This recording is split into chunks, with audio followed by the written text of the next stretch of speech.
Menteri Koordinator Bidang Perekonomian Erlangga Hartarto mengatakan sinergi pemerintah daerah dengan pusat harus ditingkatkan agar program-program pemulihan ekonomi nasional dapat berjalan efektif.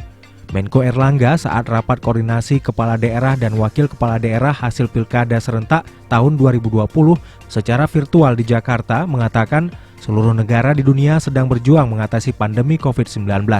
Bahkan beberapa negara di Eropa sedang menghadapi ancaman gelombang ketiga akibat varian kasus baru.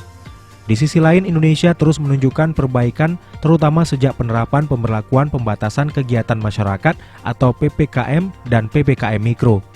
Melihat keberhasilan PPKM, Presiden Joko Widodo mengarahkan agar PPKM diperkuat dan diperluas sebagai dukungan untuk program vaksinasi dengan pengetatan kriteria zonasi untuk pengendalian di tingkat RT dan penambahan lokasi PPKM Mikro menjadi 20 provinsi.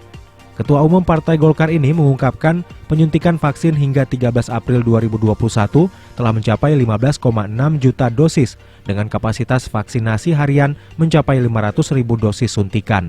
Adapun untuk penyuntikan vaksin COVID-19 dosis pertama, Provinsi Bali menjadi daerah realisasi penyuntikan tertinggi, yakni 80,3% dari target vaksinasi tahap 1 dan 2.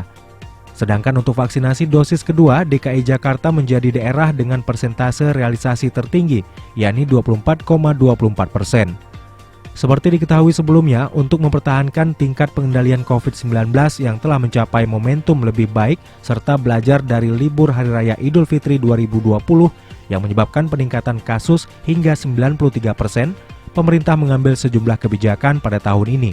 Di antaranya pelarangan mudik dan sejumlah pengaturan pembatasan mobilitas masyarakat yang diatur dalam surat edaran oleh Kementerian Agama, BNPB, dan Kementerian Perhubungan.